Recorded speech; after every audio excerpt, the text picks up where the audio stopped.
The 1953 Mutual Defense Treaty, cornerstone of the U.S.-South Korea alliance in the aftermath of the Korean War. South Korea lay in ruins, its infrastructure shattered, its population traumatized, and its political future uncertain. Amid the rubble, a pivotal agreement was signed that would shape the trajectory of the peninsula and U.S. foreign policy in East Asia for decades to come. The 1953 Mutual Defense Treaty between the United States and the Republic of Korea (ROK), signed on October 1, 1953, just 2 months after the Korean War armistice.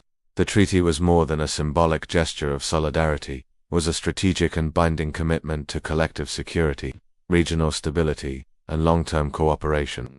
It marked the beginning of one of the most enduring and effective military alliances in the post-World War II era. Key provisions of the treaty. The Mutual Defense Treaty laid the foundation for a formal security alliance between South Korea and the United States. Its core elements include 1. Mutual defense commitment. The treaty commits both nations to consult and act together in the event of an external armed attack on either party in the Pacific area. Each party recognizes that an armed attack in the Pacific area on either of the parties would be dangerous to its own peace and safety, and declares that it would act to meet the common danger.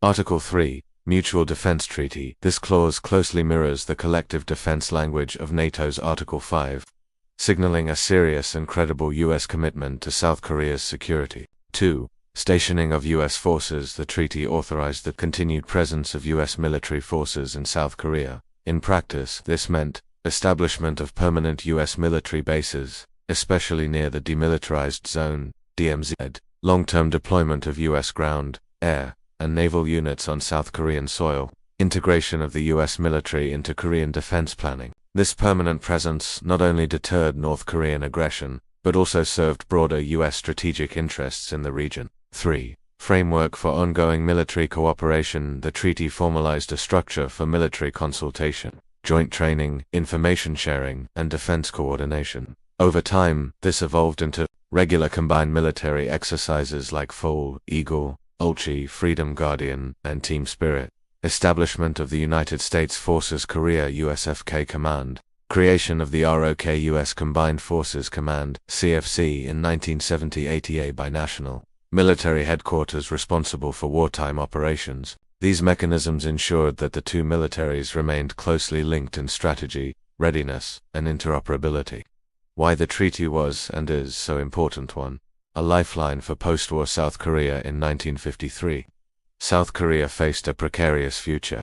The country had barely survived invasion, endured mass destruction, and remained under the shadow of renewed war. The Mutual Defense Treaty provided security guarantees that deterred further North Korean aggression, helped stabilize the political landscape by giving the ROK international legitimacy and U.S. backing, allowed South Korea to focus on reconstruction and development, knowing that the U.S. was committed to its defense. 2. A strategic outpost for the U.S. For the United States, the treaty cemented its role as a Pacific power during the Cold War, created a military foothold on the Asian mainland, counterbalancing China and the Soviet Union, demonstrated U.S. willingness to support anti-communist allies through long-term commitments. The alliance with South Korea became a template for U.S. strategy in Asia, alongside partnerships with Japan, the Philippines, and later Taiwan and Thailand.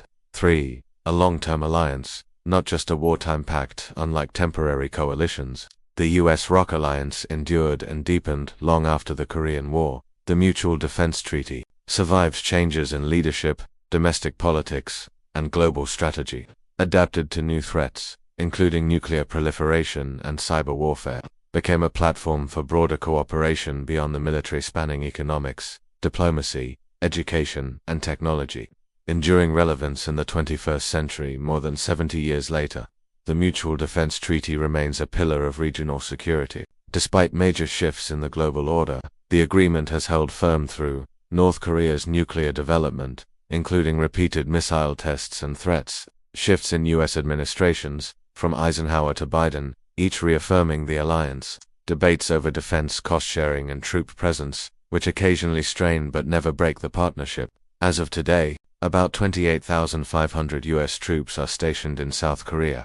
The Combined Forces Command CFC continues to oversee joint military readiness, The treaty is frequently reaffirmed during high-level diplomatic visits and defense summits. Final thoughts. The 1953 Mutual Defense Treaty is more than a historical document. It's a living framework that has shaped the security architecture of Northeast Asia and preserved peace on one of the world's most volatile borders.